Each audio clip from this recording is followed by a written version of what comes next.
സിനിമയ്ക്ക് പോകുമ്പോഴും മാളുകളിൽ പോകുമ്പോഴുമെല്ലാം വെറുതെ കുറിക്കാനായിട്ട് വാങ്ങിക്കുന്ന മൈക്രോവേവ് പോപ്കോൺ ഇപ്പോൾ നമ്മൾ മലയാളികളുടെയൊക്കെ ശീലമായി മാറിക്കൊണ്ടിരിക്കുകയാണ്. എന്നാൽ ഇവയൊക്കെ നമ്മുടെ ആരോഗ്യത്തിന് ഒട്ടും നല്ലതല്ലെന്ന് എത്ര പേർക്കറിയാം? നല്ല മണമുള്ള വിവിധ രുചികളിൽ തയ്യാറാക്കുന്ന ഇവ കഴിവതും നമ്മൾ നമ്മുടെ ഭക്ഷണത്തിൽ നിന്നും ഒഴിവാക്കണം. കാരണം മൈക്രോവേവ് ഓവനിൽ തയ്യാറാക്കുന്ന പോപ്കോൺ സ്ഥിരമായിട്ട് കഴിക്കുന്നതിലൂടെ നമുക്ക് പ്രമേഹവും ശ്വാസകോശ ക്യാൻസറും പിടിപെടാനുള്ള സാധ്യത കൂടുതലാണ്. ഇവയിലെ ഉപ്പ്, എണ്ണ എന്നിവയ്ക്ക് പുറമെ ഇതിലുപയോഗിക്കുന്ന മസാല അമിതമായി ചൂടാകുന്നതോടെ അവയിൽ ക്യാൻസറിന് കാരണമാകുന്ന ഘടകങ്ങൾ ഉണ്ടാകുന്നുമുണ്ട്. പോപ്കോൺ ലങ്സ് എന്നാണ് ഇപ്പോൾ ഇതുമായി ബന്ധപ്പെട്ട് റിപ്പോർട്ട് ചെയ്യുന്ന രോഗങ്ങൾക്ക് നൽകുന്ന പേര്.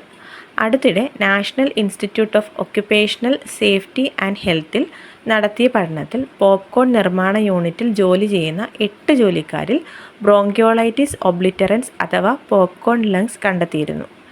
ഇത് അവർക്ക് ജോലിസ്ഥലത്ത് നിന്ന് പിടിപെട്ടതാകാമെന്നാണ് നിഗമനം. ഇപ്പോൾ മറ്റുള്ളവർക്കും ഒരു മുന്നറിയിപ്പ് കൂടിയാണിത്. പോപ്കോൺ ബാഗുകൾ ചൂടാകുമ്പോൾ ഡയാസിറ്റൈൽ എന്നൊരു രാസവസ്തു പുറന്തള്ളുന്നുണ്ട്. പോപ്കോൺ അത്രയ്ക്ക് ഇഷ്ടമുള്ളവരാണെന്നുണ്ടെങ്കിൽ, ഒഴിവാക്കാൻ പറ്റുന്നില്ല എന്നുണ്ടെങ്കിൽ അവർ പോപ്കോൺ വീട്ടിൽ തന്നെ തയ്യാറാക്കാനായിട്ട് ശ്രമിക്കുക. നമ്മൾ പുറത്തുനിന്ന് ഇതുപോലെ മസാല ഒക്കെ ചേർത്തിട്ടുള്ള പോപ്കോൺസ് യൂസ് ചെയ്യുന്നതിലും നമുക്ക് ഹെൽത്തിന് നല്ലതാണ് നമ്മൾ വീട്ടിൽ തയ്യാറാക്കുന്ന പോപ്കോൺസ്.